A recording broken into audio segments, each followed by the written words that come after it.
Welcome back to NE1's podcast with me, Ray Elliott, and my good pal and co-host, Sam Warner. How are you doing, Sam? Good. Back in the saddle, mate, aren't we? Back in the saddle, he's grown his hair. Yeah. We're both going to I'm not living on the streets. Yeah. Both going to have top knots by the end of the year. Right, we're buzzing with this one. We're joined by Zak Wilkinson of Recovery Is No Race, doing a lot of work around addiction, recovery, mental health, doing a lot of public speaking, community work, and I know we've tried to get this rolling for a while, but everybody's got busy diaries and whatnot, and things are a bit manic at the minute. But look, thanks so much for coming over, and really looking forward to this one. How are you doing, Zak? I'm good. Thank you for having me on, mate. It's been a long time coming, so excited, mate. First one of the year, so yeah, looking forward to it, man.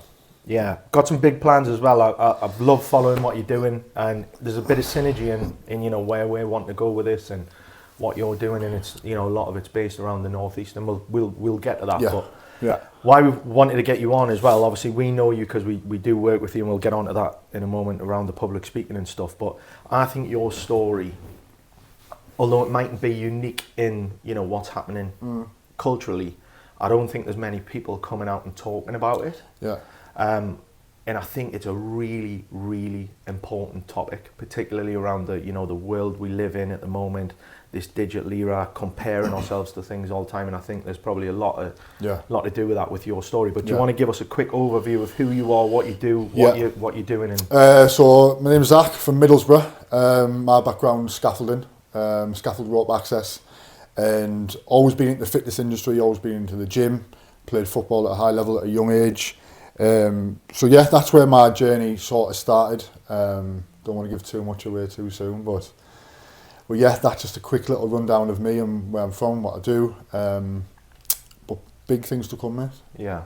Exciting things, yeah. And you've got a fight coming up as well, which we're going to be in attendance. Yes. And we're looking forward to that. Anyone sponsoring it as well, so brilliant to have them on board as well, which is close to my heart, you know. I'm proud to be representing this as well. So yeah, got a fight coming up February the 13th. And again, this isn't just about me stepping in the ring, me having a fight. It's showing that, you know, you can go through any type of trauma, any crisis, any adversity, and get through it, you know. And we're only 11 months on, you know, and that you can go through the trauma, and you can get through something and stepping through them ropes, and win, lose or draw, it's the same outcome. Oh, mate. So yeah. Just getting there is incredible, like the journey you're on, Well, there's no coincidence. Recovery is no race. That's what your moniker is now. That's what you're doing, isn't it? So what is it we're recovering from? Is that what's happened?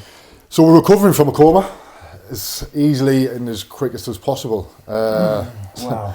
The name actually come from, I was laid in bed, in the hospital bed, and this woman come to me and she was like, look, you're on a long road to recovery, but just remember it's no race. And obviously in my head it clicked. It was like, right, I'm going to change lives, I'm going to make recovery is no race, I'm going to do this, I'm going to do that, But that's just, you know, that's how my mind works, and that's how it's been from day one. But yeah, this whole journey is boiled down to me being in a coma, mate.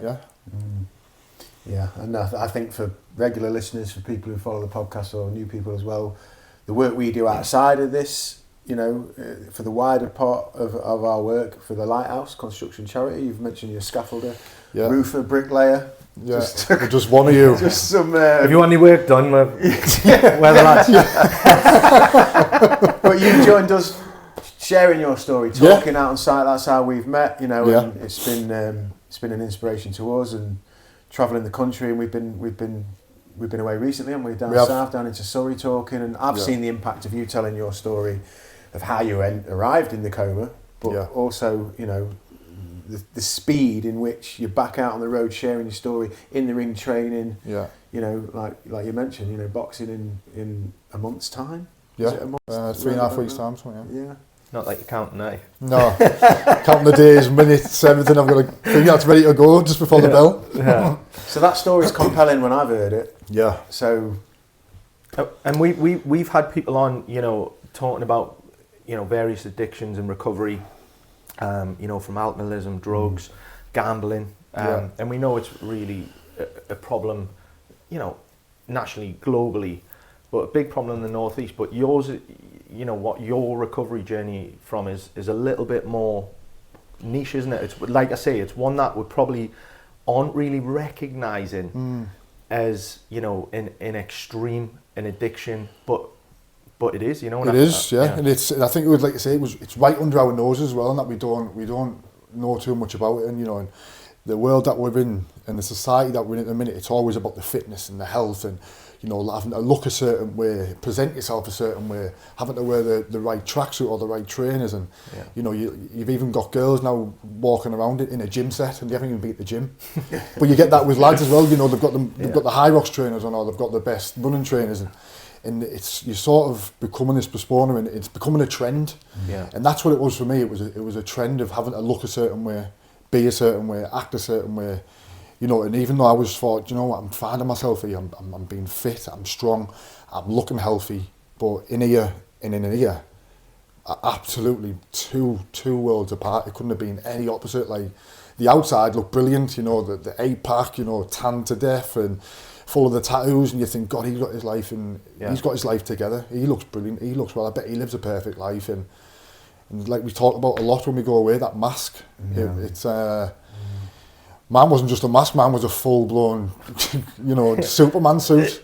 You know, but it, you know, from head to toe, and that's, you know, and it just took its toll on me massively. So talk us through that journey of, you know, being in that thought process, that feeling that you need to be a certain way or look a certain way, and where that drove you to, and how you ended up in the coma, what it was that led to that. So that probably started, you know, from like school, things like that, having to have the best trainers. You know, having to have the best coat or the tracksuit to go to school in, and that just exceeded, and that exceeded into my looks as well. Where, you know, I thought, well, this is what girls like, this is what girls want. You know, they want someone who's fit, strong, healthy, tanned, and that just excelled, and it just grew over time. You know, my steroid addiction started as soon as I left school. You know, I think I left school 4 days later. I took my first steroid. Really? So like 16 years old? Yeah, 16. I'm not even fully developed. You know, I'm still learning to become a man. I'm still living at home. I'm still a kid. And your hormones and everything are still, you know, like testosterone levels, you know, growth hormone and everything. Everything's developing in it. But that need that you felt to be, you know, bigger, better, I say better, but like, you know, this image drove you to thinking, right, I need to enhance that with substances like steroids and stuff like that. So I got into the gym early, like say 16, probably even before that I was in the gym probably 14, 15, but with the lads where you go in there, you're messing around. And yeah, in 16 I got my first holiday. Remember, it's a big white tub, load of blue tablets inside, didn't know anything about a pyramid cycle, didn't know anything about dosages, didn't know anything about milligrams. I remember just picking the tub up in the morning and just hoping I got 3 or 4 tablets into my mouth. And I only know now that the tablets I was taking, the blue ones, they were the strongest ones you could get, 50 milligram. Wow. So I was having 250 milligram a day, possibly more sometimes. And at 16-year-old me, that's very scary. And when they say it transitioned overnight, it did. Like, it went to the point where I was probably benching nothing right up until I remember I was 16. I was benching 100 kilo. Wow. 16. Like at 16-year-old. So you've seen an immediate change. And that's where it grew infectious. And what was your frame? What was your natural physical frame? Were you a stocky lad? Were you slim, athletic? Were you? I was slim, but you know, sort of through like school, so carried that little bit of puppy fat. But was always fit. But back obviously when I was like 16, it wasn't the look now where it's about the abs, you know, being so defined. It was about how much you can lift. And it was that look of, he's a big lad, he goes to the gym. So it was more that, it was more, you know, the chest, the shoulders. Getting bigger. Yeah, exactly that. And it was, you know, I can lift it 100 kg, and it was one of them. It was more of a, look what I can lift, look what I can do. It was more of that, you know. So that's how it started, and it gradually just got worse and worse until I thought, right, do you know what? Again, like I said, it's infectious, and I thought, well, if I'm looking good like this, what about if I take this? How good am I going to look then? You know. So where were you like getting tips off people from the gym? or were you searching online, or were you just going? Yeah, I'd say a mixture of everything. YouTube, obviously Instagram and all stuff like that wasn't really around then, so it was more like YouTube, or it was looking over in the corner at the bigger lads, or wondering what do they do, what are they doing different to me, what are they taking different to me, and I tried many different diets as well. I've always struggled with food. But yeah, so like I say, I started with them, and I always remember I was going away on a holiday. My first lad holiday, I was only 17 at the time. We're going to Magaluf. We've all been there. We've all been there, yeah. And I always remember, so just before, it was a couple of weeks before, that's when I started injecting. I remember I was in college at this time, first year of college. And again, I was a big lad then, but again, no definition. And I remember I was going away, and we have a gym that was close to us. It was an old JJB gym, it was. It had some stairs, and I got that feeling, when you stand up too quick and it all goes all black and fuzzy. Yeah. So it went like that, but for about half an hour. Scary. So I was with the lad, and he was like, right, took me into the toilet, and took me into the shower. I had the shower on me for about half an hour, mate. I was literally blind. But that's because I was at such a young age. I'm only 17 at this time. Yeah. So again, what we spoke on, not fully developed. My testosterone levels, cholesterol levels, EDL, LDL, everything is all over at that point. Yeah. Now I'm injecting as well. Again, I didn't know nothing about dosages. Could have been dodgy gear or anything. So yes, I was doing that. And I remember going home, and I was ill in bed, and I was travelling, going away the next day to Magaluf. And even then, I still injected. Still woke up that morning. Even when you were feeling like that? So even then, that's when, it had a grip of me. But did I think it was an addiction? No, because like I say on my talks all the time, you're not swallowing it, you're not inhaling it, you're not sniffing it. Yeah. But as we speak about, addiction can come in many ways, shapes or sizes. Behaviour, a relationship, anything, it can take over in many ways, mate, and that's a scary part. That's so it started that early on, and the signs were there. Your developing brain, really, Did you? Was there any, sometimes when you're that age, you go on little missions with your mates, don't you? Like one or two of you go on a mission, you're both doing it, or you've got like you're on a journey with someone. Were you did any friends doing it with you, or did you? Yeah, but it was more older lads, mate, to be honest. So I was always training with like older lads, lads who were like 4 or 5 years older than me. So again, that was probably in my head thinking, I'm not going to be over here lifting these 12 kgs. I want to be over there lifting the 30s and the 40s. Yeah.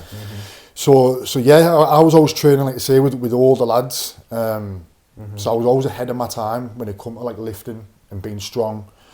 So that's where I got all my motivation from, and obviously the gear as well. I was going to say, is that like for a young lad who's just starting out, like where do you even go to find that sort of stuff? Well, mate, it's accessible online. I say it a lot. It's, we could order something now and it'd probably be here tomorrow.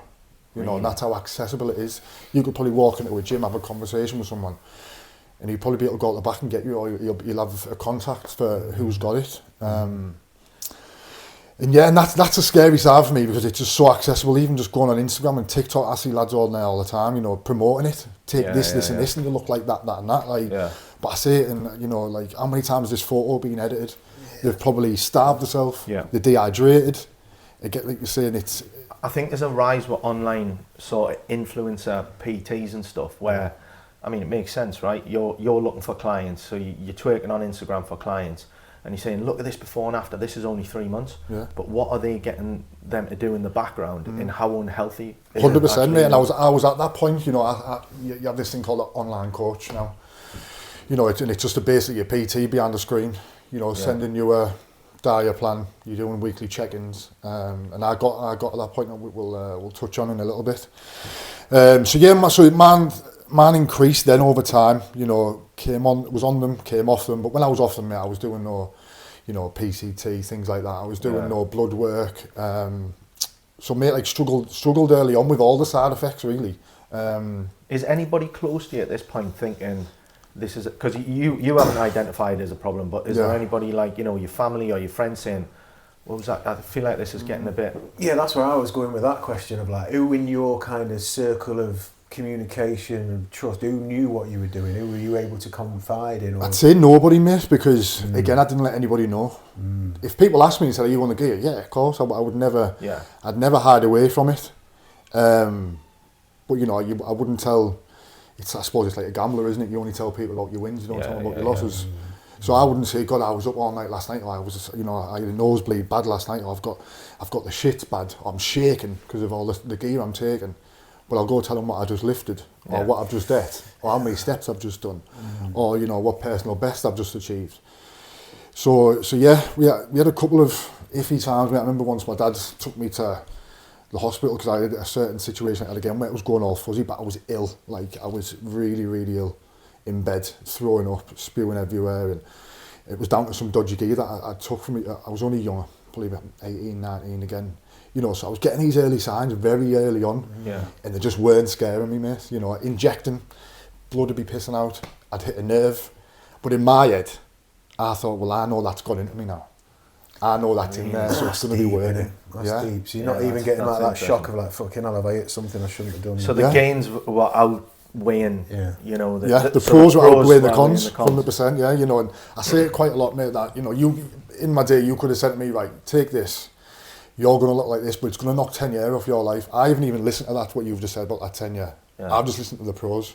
You know, and then I'd have done that. I'd have gladly done that in a heartbeat. And it's interesting because, like you say, with any you know, addiction or substance abuse, like for us growing up, you know, we'd be out clubbing, raving. I'm sure you still did plenty of that.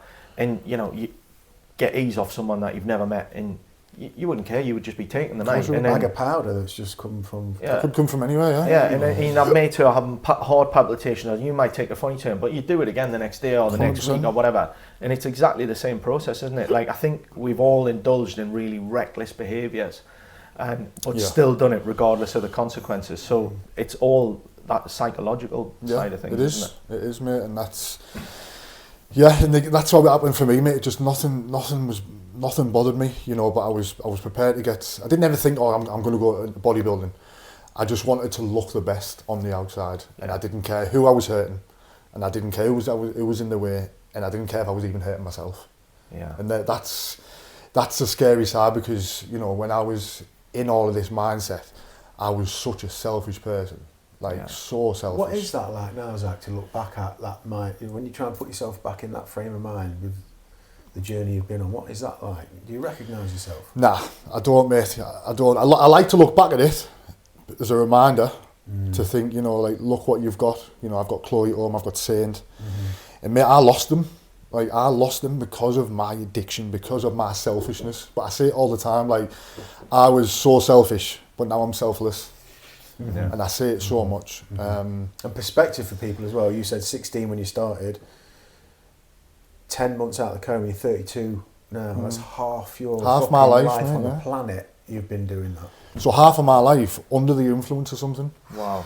You know, my full relationship with Chloe, I've been in and around this. Really? And how much did she know?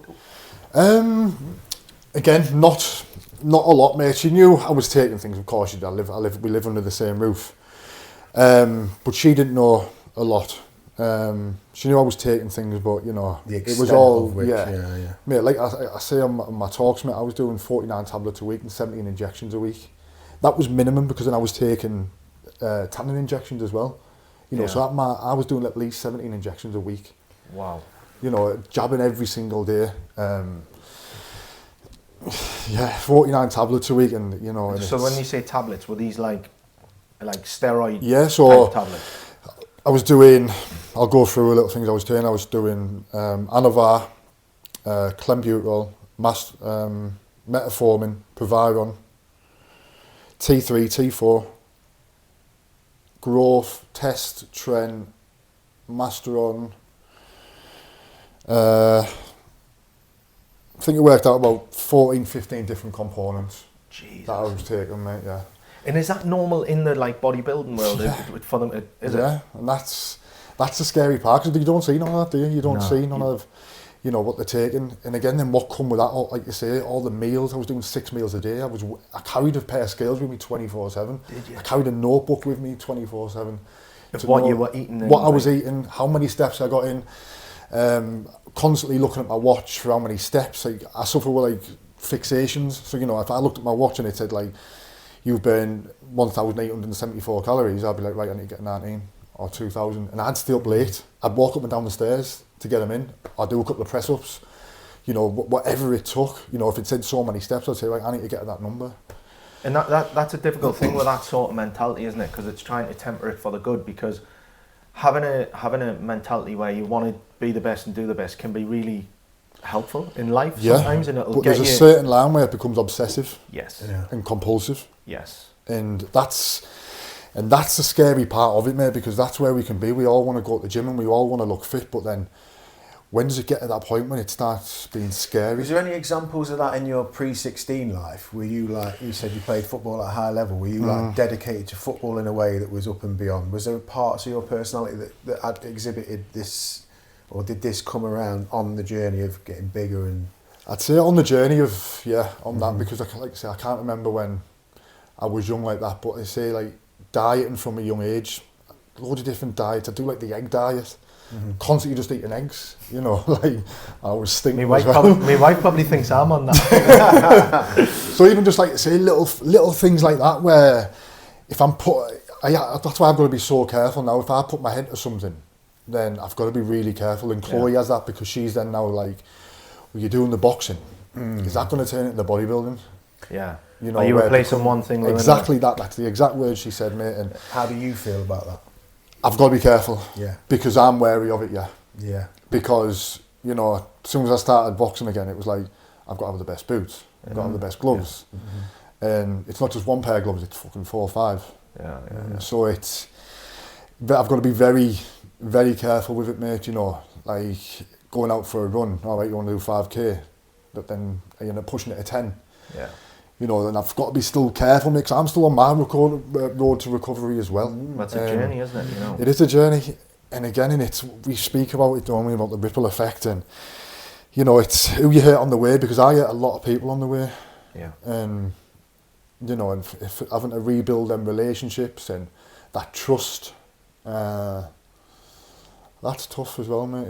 Yeah, and you know what strikes me, I think we've talked about this in previous podcasts about addiction. I never really understood this, right? You know, when like I had an auntie who got clean from alcohol, and I think it was 8 or 10 years, and she said, I'm an addict, and I was like, no, you're not an addict. You know, you've beaten. She was like, no, I'm in recovery for forever, basically. You know, like this is a journey, and it's one day at a time. And we've heard people say, you know, one step in front of the other, and think about 24 hours, and I suppose that's probably a journey you're going to be on for the rest of your life, in terms of making sure that like you say, that mindset, that constant need to be doing things, that it's, and I think communication, particularly with your life partner, having been through something you guys have been through, her knowing that, her understanding, her seeing the signs, and be able to say to you, Zach, is this getting a bit much? And you being like, and awareness is key, innit? You know, of course it is, mate. And having that open communication where you're not, you know, the defensiveness or the pushback. You've got, because it's there, innit? Because she's that partner's pulling out something in you that is your demon, that is your battle, and you maybe want to justify it or push it back. That's tricky, isn't it? Yeah, it is, mate. And like I said, but it's having that good relationship for that, you know, and her being able to stand up and say, Zach, what you doing here? Have a little think. Look what's important. You know, so for me, you know, taking them rest days now, you know, where before that was hard, and it's still hard now. You know, today's a rest day for me, but, you know, I'm still thinking, can I try and squeeze a gym session later? Running. But we've got a baby-free night tonight, and I should be going home and enjoying that time with Chloe, which is what we're going to be doing, and that's, you know, that's what's important, and not letting it become obsessive again, because, you know, they're my little triggers, and I can easily fall back into that, you know, and going back to the addiction. Would I love to go back to I'm not going to say the person, but would I like to go back and take all of that again? Absolutely, I would, but I can't do it. Would I like to go back and have all the muscles and look a certain way and be that strong and, you know, look in the mirror and think, yeah, you look well, you look good, 100%. And I've got that battle every single day of waking up with that every day. And because it was a routine as well, and that was my routine. I'd get up and I'd go downstairs, I'd have my injection, I'd weigh all my food, I'd map out my training regime, you know, I'd look at things that I'm going to be doing. And I'd love to go back to that, but it's not good for me, and it's not good for my circle.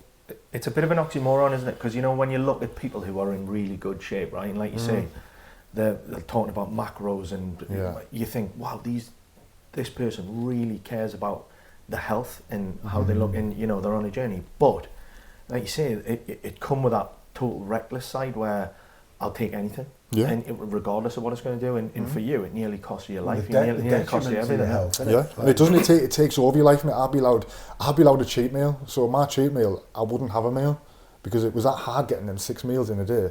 So when I was allowed a cheat meal, I wouldn't have a cheat meal, and I'd have a Pepsi Max Cherry as a cheat.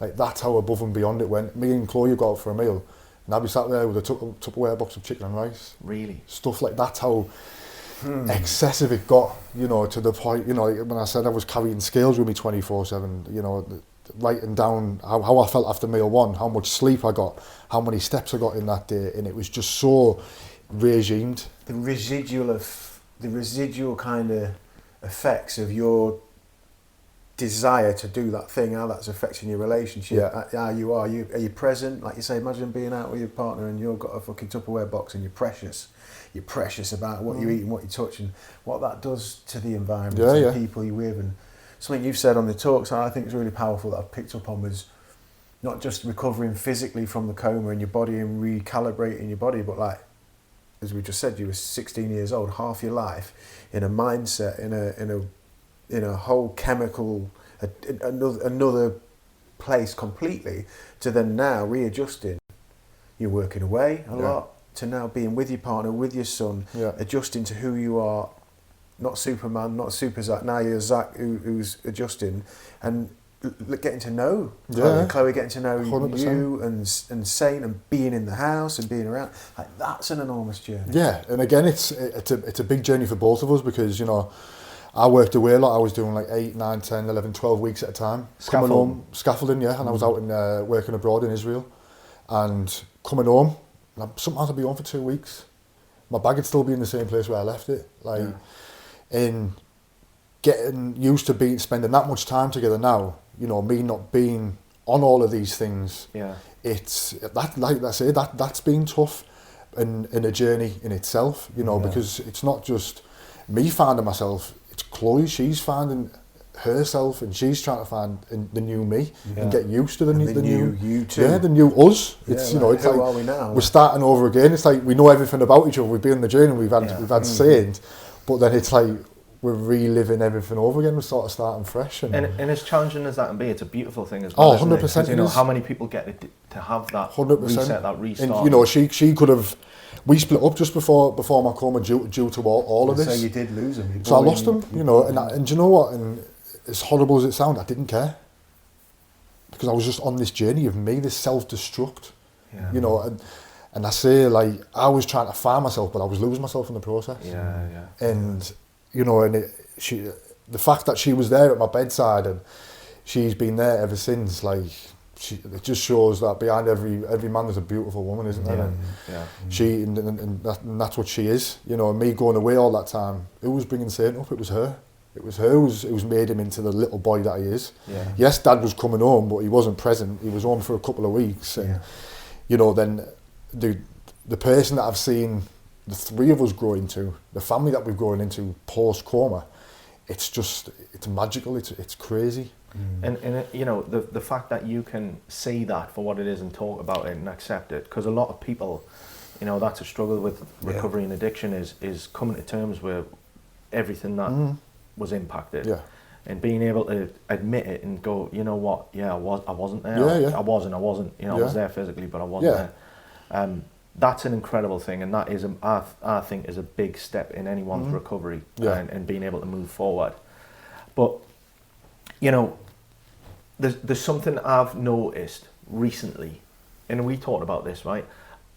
Well, actually, throw it back a bit. I noticed a big change, like the Northeast, right? We're from the Northeast, right? I've always, you know, everyone wants to be big, tough, strong, and all that. There's just something in your psyche. We're from hard working environments, right? But particularly, do you remember when like Geordie Shore came out? Right? There was this big thing. I noticed a massive change where people really started Aesthetics. Yes. Yeah, it was, you know, I asked people about the Northeast to say tits, tans, Yeah, of course I teeth, do, yeah. and all that, and all the lads were walking around, and like kids I'd seen at school, and then you see them next thing in town, they're jacked up the bits and they've got those good t-shirts on, and it was weird because I went away for a period of time. I moved away to New Zealand. When I came back, I was just like, whoa, this is wild. You know, going out in Newcastle, it was just like everyone seemed to look the same, and there was this image, and I think that was a big change in society, particularly in the Northeast. But then along came social media, and then that just amplified it. And you know, projecting to be something on there, and everybody's got to be that person or aspire to be that person. Do you feel that things like that had a big impact on the way you were and what you were striving for? Yeah, because you're striving for the thing. You're striving for perfection, aren't you? Yeah. And that's what I was striving for. I was striving for perfection. So instead of looking at myself, I was looking at everybody else, looking at what they're doing, how are they training, what are they taking, what are they eating.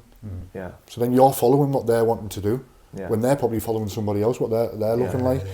You know, and you get this like a vicious circle. So you'll look at it and you'll think, right, and you look at yourself and you're like, right, the chest needs a little bit more work, so you do a bit more chest, you might inject a bit more gear. Right, okay, so now the shoulders aren't in proportion now. So then you'll go to that. And there's always then you'll come back else, round, and then before you know it, you're back to the top and you're like, right, so now the chest needs more work because that's out of proportion. And then before you know it, mate, you're so many months deep, you're so many years deep, you've took so much gear, and then you're just like, whoa, where the hell am I going with this? Yeah. And who am I? And who am I? Exactly and that. For the kids today and the young people today, you know, whether it's, we're talking about steroids, in your case, Zak, obviously, you know, I think we all, like you mentioned, the tits, teeth, tan and all that, we think about the girls and... But I think lads now, like, you know, they're lifting, they're doing the biceps, they're doing this, you know, the selfies now, aren't they? The lads are having the Botox now, lads are getting stuff done, aren't they? That tidal wave of expectation, competition, comparison, social media, whether you end up on steroids, but, you know, like I say, Botox or fillers or tanning injections or this whole aesthetic thing that's opened up so you can look good, or the filters that we use, the lighting, the way you might take 50 selfies, but you spend an hour doing it.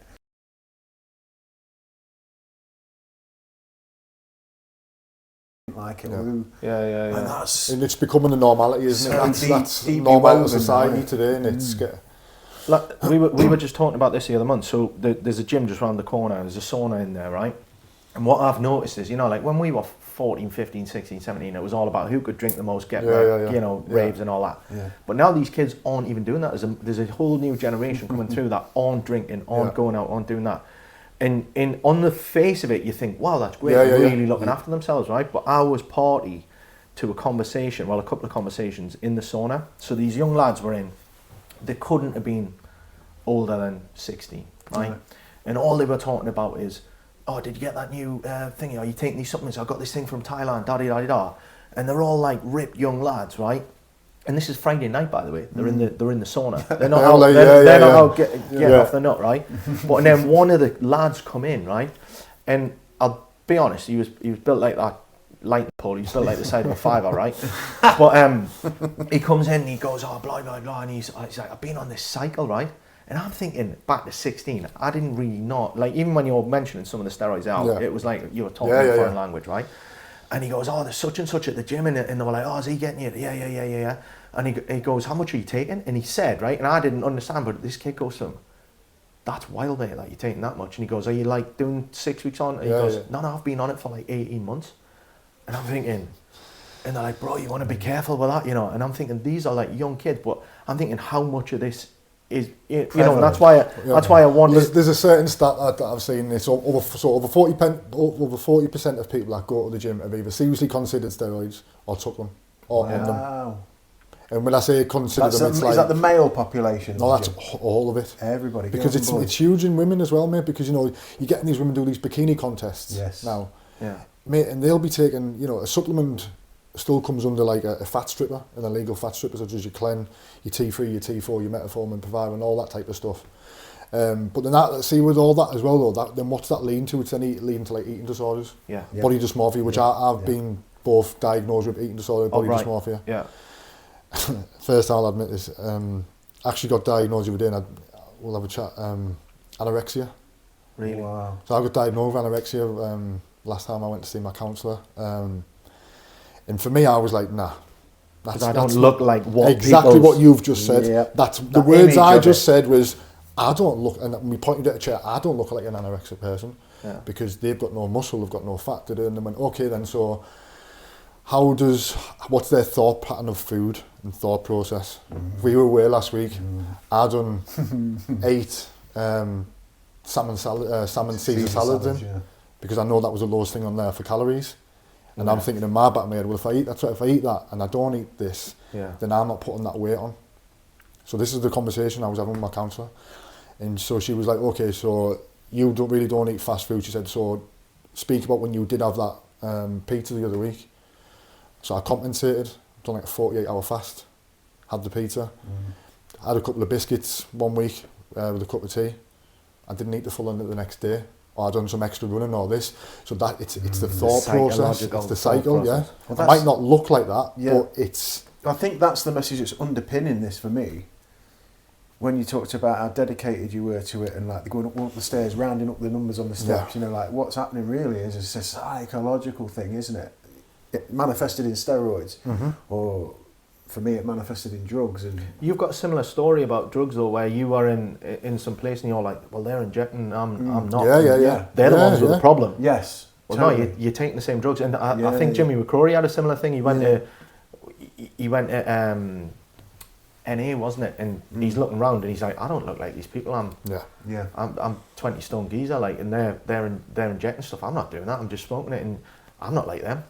And it's not until you come to that realization 100%. That, oh, actually, there really is a problem. And understanding that actually it isn't the substance itself, it's what are we trying to do. And you said about the mass, trying to be something, trying to project yourself as something to follow the other people. Like, we're lost in that way, aren't we? And before it comes too late, to that crisis, to that coma, you know, to losing somebody, and that's what it's something I've got to come to, because that's what it had to come to for me.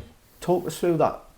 How you ended up in the coma. What were the events leading up to it? So I was away at the time. I was working abroad in Israel. Loved it out there. Loved the crack. It was brilliant. And you know, I had this. So I was working with a coach at the time. You know, he was telling me to take all of these things, what to eat. Got to a point where I got into a certain shape, and I was like, do you know what? I'm thinking of doing a competition. Yeah. And so bodybuilding competition. Yeah. It was men's physique. It was called. So we decided we were going to do that. So we were doing all the prep for that. Decided to have 8 weeks off pre-show. So I came home on the Tuesday, and obviously me and Chloe went together. I was living at my sister's. So me and Saint went up to the farm on the Thursday. Went up there with my younger sister. Went up there, having a brilliant day. And my last memory of waking up the coma 9 days later was, the last thing I was doing was feeding the goat. Really? So I have no recollection of walking home from the farm. Didn't actually go into the coma till the Saturday. So this was the Thursday. So my brain was starting to slowly shut down. So I had no recollection of walking home, no recollection of the Friday, no recollection of the Saturday, until I woke up 9 days later, out the coma. So I'd gone back to my sister's where I was, and she said, I'd said to her I was feeling unwell. So she said, just go get yourself to bed. So I went to bed. I think I spent 2 days in bed. And you've got no recollection of it? No, honestly, I cannot remember a single... My last memory was, being in the farm and having I always remember a Costa takeout cup, and that's the last thing that I remember. You know, so all of this was going on, and I've sat for hours and hours and hours and just think, like, can I remember anything? I've looked at messages, because I was still messaging through that time with people, and I've looked and I thought, I can't even remember that conversation with so-and-so. And so my sister found me. She had a big bank because she lives in a bungalow, and I've pulled the telly off the wall trying to get my balance. So when she's coming, I've got the telly on me, and I'm foaming at the mouth, pissed myself, and I'm having a seizure on the floor. So she's managed to get that telly off me, up onto the sofa, and I'm leaned over like this, and she just said there was literally a puddle of sweat coming off you. And obviously I was taking tanners at the time, mate, so I was black. I was, and she just said, you were just pale. Your eyes were gone to the back of your head. She's managed to get me into the recovery position. She was obviously pregnant as well at the time. Hospital was literally spitting distance away, luckily enough. So it took 3 of them to get me into the ambulance, rushed me straight there. My younger sister met the ambulance there. She said, they opened the doors, and she said like, it looked like you had a stroke. Your eyes were gone. Everything was just drooped. You were non-responsive. They took me straight in and literally straight into an induced coma. Obviously, they thought early signs of like meningitis. They were like, has he been taking drink or drugs? Which obviously I hadn't. I hadn't drank in about 2 years, something like that. So yeah, put me straight into induced coma. Luckily enough, you know, they obviously were asking what's he taking, what's he doing. Obviously, it was down to all the steroid abuse. Obviously, I had a coach at the time. Reached out to my coach and they said, oh, Zak's in a coma, we need to know what's going on. I was getting all the gear off him as well, so he's shitting himself now, thinking, God, I'm out to do with this. Yeah. So there's a real reality that you could have died. 100%, man. My family were taught to prepare for the worst. They took him aside and said, listen, to my mum and my sister, my mum and Chloe said, you need to prepare for the worst. Wow. Like, he could be in this a month, a year, he might not even come out of it, we have to turn this machine off. This is how, like, really bad it is. So they reached out to my coach at the time. My sister and my partner sent a few messages, and he lied on it. And he said, oh no, he's not taking all of this. He's only taking this, this, and this. So when they've obviously gone to the doctors and said, look, this is what he's taking, they're like, we're doing blood testing and we're getting so many things coming back. Yeah. We can't bring him out of this coma because every time we do, he's having a seizure, and we can't, and it's affecting his brain. You know, and they were. So is that what happened? So the steroids you were taking had this impact on your brain that had just caused your body to shut down? Shutting down, because everything, you know, if I'm taking all of these different components, they're all fighting for this top spot. They're all actually then fighting against each other. You know, I'm taking this thing called Trembolone. This is made for cattle, not an 80 kilo man. It's made for cattle to make it produce more meat, to then obviously sell on. So yeah, so they're getting taught to prepare for the worst. You know, all the family there, they're screaming, they're shouting, saying, like, obviously they're encouraging to shout to me to try and get me out of coma. You know, I've got chews in my mouth, all over my head, all my arms, piss bag on. So yeah, so we managed to come out of the coma. But mate, I remember waking up, and it's hard to try and get back into that thought process. But my first thought, I thought I'd been sectioned. I thought, like, this is like, it was like something off a film. It was like just bright lights all around me. There was doctors, nurses. And I always remember this one nurse, quite common she was like, you don't know where you are, you do you? Do you even know where you are? What's your name? And I was non-verbal at the time. I couldn't speak, physically could not speak. Had to learn how to walk again, had to learn how to speak. And I'm looking up at these doctors and thinking, all going on up here saying, yeah. But I just couldn't fucking speak. I couldn't get it out. That's why. So was there like a level of brain damage? Well, that's it. So that's why they thought, like, you know, he could be a cabbagey, or he could, you know, he doesn't know how to walk. He can't walk. He can't speak. Wow. You know, I was trying. My fingers were like that. Well, my fists were like that at first, and slowly got them ones back. I couldn't reach out to grab anything. I had to be fed. At this point, are you like aware of what they're saying and the consequences? I'm aware where. Sort of, like I said, I sort of know I'm in a hospital because I see the nurses and everything around me, but I didn't know what I'd done, didn't know if I'd hurt anyone, how I'd even got there, you know. So all of these things were just going on, mate, and slowly started getting my speech back. And you know, I always remember the doctor saying, "Do you know where you are?" And I just went, "Hospital." When in my head I know I'm in James Cook Hospital, and I couldn't get it out. And he was like, "What's your date of birth?" And I've just gone October. And in my head I'm saying 22nd 10th 1992, but it just will not come out. Right. And I only sort of realised when I was like what I'd been in when Chloe come round, you know, and my sister was like, "Look, Chloe's here, do you want to see?" And I was like, "Yeah." And she come, and she's like, "Do you know what's happened? Do you know what you've done?" And I was like, "No." And she said, "You've been in a coma." And it just... How long were you in the coma? 8 days? Yeah. So I was in like about 7 days, and then I had like sort of 2 days where I was like still disorientated. Yeah. And mate, and honestly, I thought people were in there trying to kill me. There was this certain nurse that was following her constantly because I thought she was trying to put stuff in me to kill me.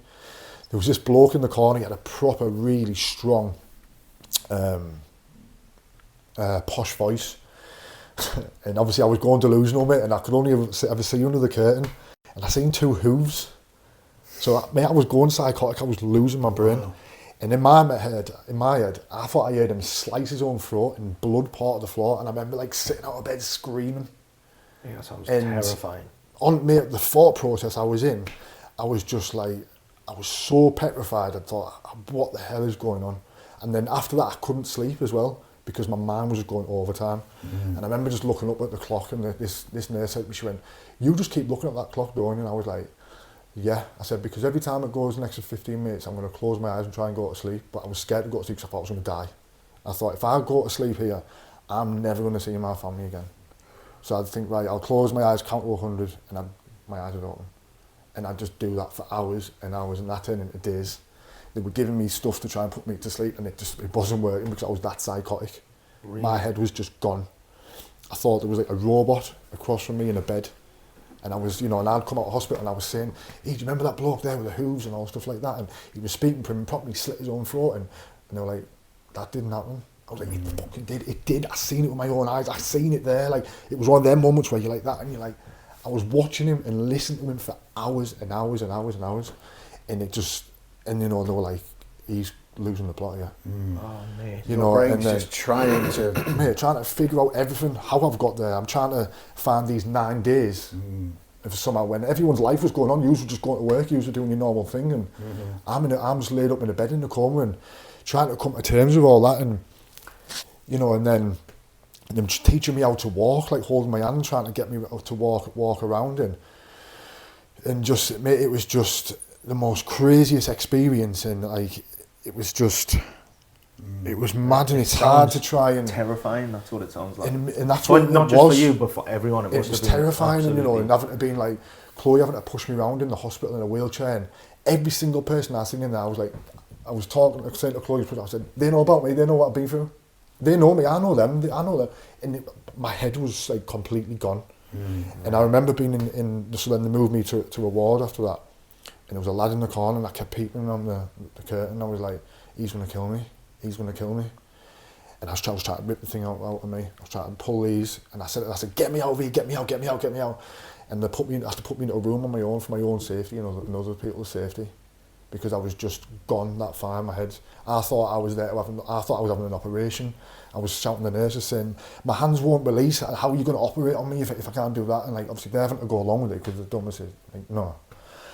And I was just that gone in my head. You know, there's all these drugs that are trying to leave my body. They're obviously giving me drugs. They were injecting me. And you'll be withdrawn as well, 100%, yeah. Like you say, you probably never had that period of off these things, so your body will not know what to do. I hadn't eaten in days, you know, mate. Like Chloe said, Zak, you seen a packet of biscuits and you just swallowed them. Like, I'm having all these new things and it's just like... mad, you know, they were injecting me coming around me every single day. They were even struggling to get blood on me because they had to inject me and take that much out of me, and I was just done, you know. And then obviously even having Saint, we were trying to get Saint to come there, you know, and I say it on the talks, you know, he's a 3-year-old. 3-year-olds don't like doctors, hospitals and dentists, and Saint certainly doesn't, and he's not thick. And we said to him, look, do you want to come and see Dad? Dad's at work, he's at the hotel. He's rocked up and he said, Mum, why are we at a hospital? He's not daft. And he's come through them doors, mate, and I've been in that wheelchair and he couldn't even look at me. And I'm supposed to be his dad. Like, I'm supposed to want to teach him how to become a man. I'm supposed to be teaching the right and the wrong. And I'm laid there and sat there in a wheelchair looking like death. And he couldn't even look at me, mate.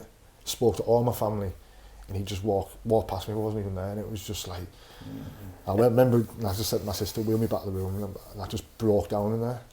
It was just like, that's my little boy, like that's someone who I've prayed to have this little boy to be just like me, and that's what he is. He's just like me, and I've failed by seeing him like this, and it was just, it absolutely broke me, like it ruined me. But that was my motivation as well. Yeah, might be the like rebuild. That's man. You know, I'm thinking, listening to that, it's not just the recovery from the substance and stuff like that and the addiction. It's the recovery from that experience. Yeah. Like that experience. Harrowing. I'm sat here like choked up. We're both dads. Like to think what you went through there, and that experience that you're talking about. If this was just a snapshot, right, and we say, right, what was that experience from? Nobody would say from taking steroids. I just didn't think that those two things. Mate, and I certainly didn't as well. I thought, no, it can't be them. How can it be them? It can't be. But when the doctors are coming around and saying, listen, like, I remember a brain surgeon come up and he said to me, so I went up and to the back to the ward and gave him like, a card and chocolates and stuff. And the main brain surgeon come up, he said, you won't remember who I am, will you? I said, no. My sister went, I know you are. And she was like, he said, I went home after being with you to my wife. He said, I don't normally talk about work. He said, but I'm going to go back in tomorrow and I'm not going to see this young lad. He's not going to be there no more. And that was just like, phew. Yeah.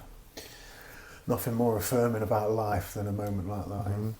And that road to recovery you're on now is, you know, well, I think we all know that they say, don't they, you have to hit the bottom of the barrel, or you have to have that low point, or you have to, whatever that moment is for an individual, that's a fucking powerful moment, isn't it?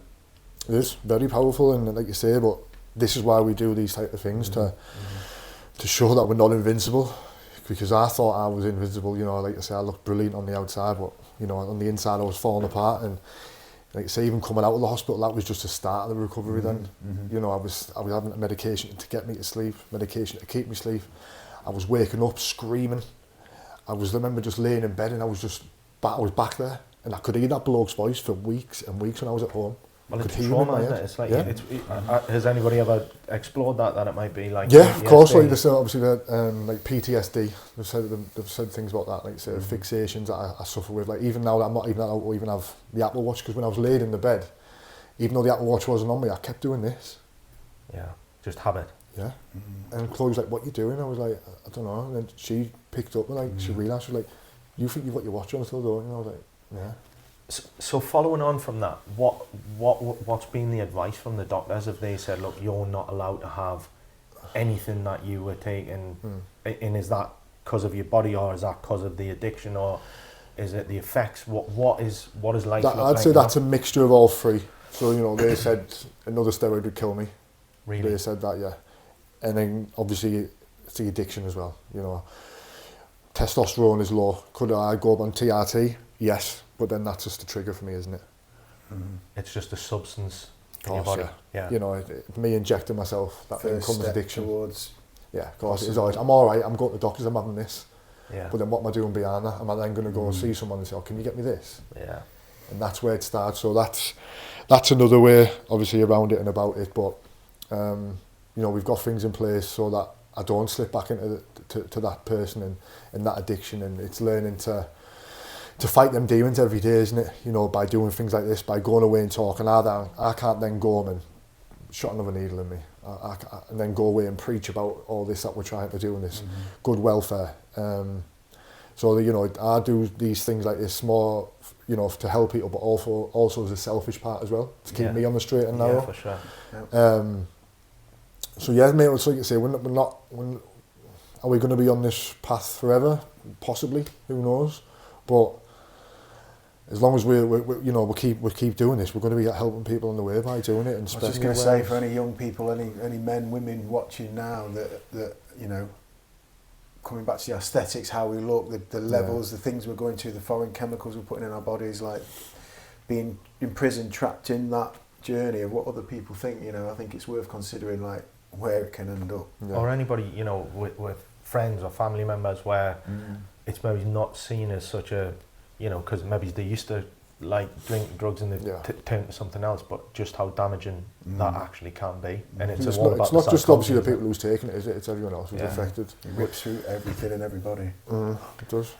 Mate, power to you, man, because that is heavy, and it's not even, if we think about it, it's not even that long ago.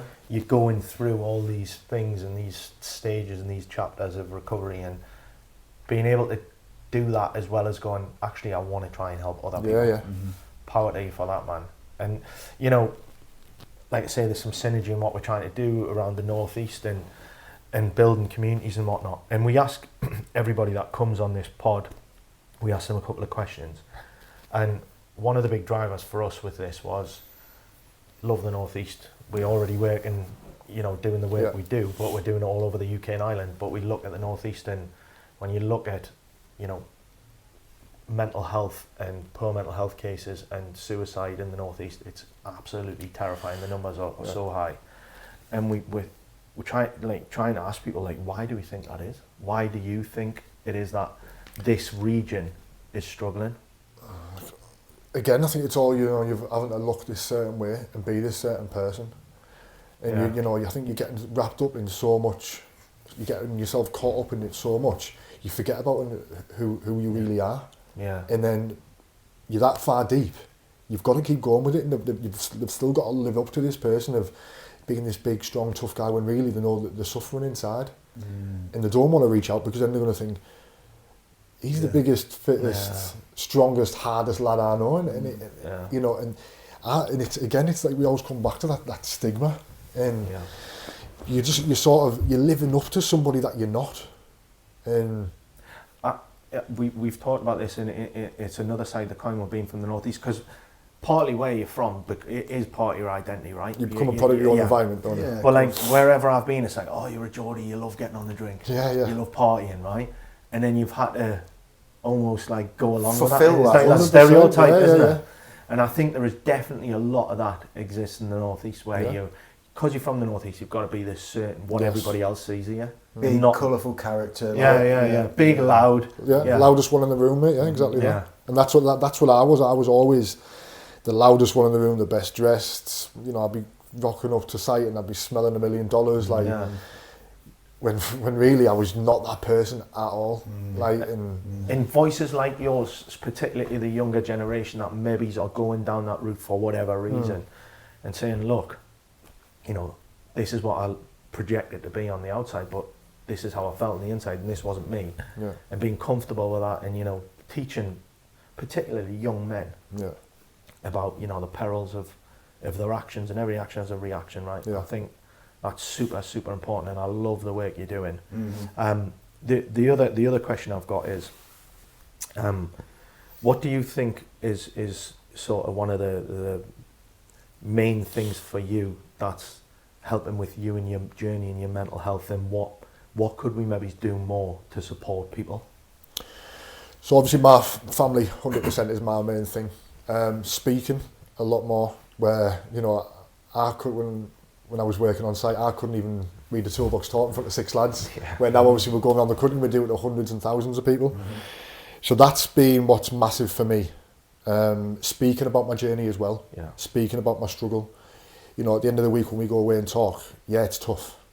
You know, because you've spoke about your story 9 times. You've took everybody else's story on, but you know you've helped people along the way. So they're the 3 main things for me. You know, family, speaking about it, and knowing that I'm helping people as well. But what I think, you know, by helping people, and what we could do more is doing like more things like this. You know, people starting their own podcasts, doing things like this, having the little get-togethers, having the walks out, having the coffee meetings. You know, even if 3 people turn up, it doesn't matter. It's not about numbers. It's about the process. You know, you've changed or had a different thought pattern of them 3 people's lives. That then will turn into 30 people and 300 people. You know, so it's getting out there, and if you're willing to make a change and help people, stick with it, trust the process, and enjoy the journey. Because having that one person is going to grow, and it's infectious. You know, something we found is that people always bring up, and it tends to be quite a trend when we ask these questions, is community and connection. And that's what, you know, what we're trying to build, isn't it? And I'm sure coming up we'll be able to do some activities, you know, walks and talks. And if you know what, the beauty of it, it's free. It might cost you a couple of quid for a coffee, you know, but it's free. Just getting out there and just putting one foot in front of the other, being shoulder by shoulder instead of sat across a table, you know, telling you how to do this or take this medication or do this or do that or live by this life. Actually being shoulder by shoulder, watching that next foot go forward. That's what it's all about, and it's free. It's there. It's for us to it's cathartic, isn't it, as well, to be around other people who've taken that step to go, do you know what? I'm having a bit of a wobble, or I've had a wobble, or I recognise, you know, and still on the journey, being like, look, I'm not perfect, but I'm because we all say, stand up and talk, but we know that's the hardest thing to do. But that's why I always say, if you are not the one who's struggling, then be there for somebody who is. Because there's always someone who's been on the journey, who's been through trauma, who's been through adversity, addiction, mental health, whatever that may be. You should then be wanting to help others, because I know we all do. The thing that I always come back to is people help the people. There you go. And I think that's probably a good way to end it. But if if people are really inspired by what you've said or intrigued and want to follow your journey, how can they find you, Zak? So I'm on TikTok as well. I always like to do some motivational videos and just little videos for people to look back on. It's under Recovery is No Race, same as Instagram, Zak, Recovery is No Race, LinkedIn as well. So very accessible, and don't be ashamed or afraid to email, text, whatever it is. Like, I'm just one of you. That's all we are. We're nobody special. Love it. Thank you for Mint. your time. Mate. Thank you, boys. Man, brother. That was Mint.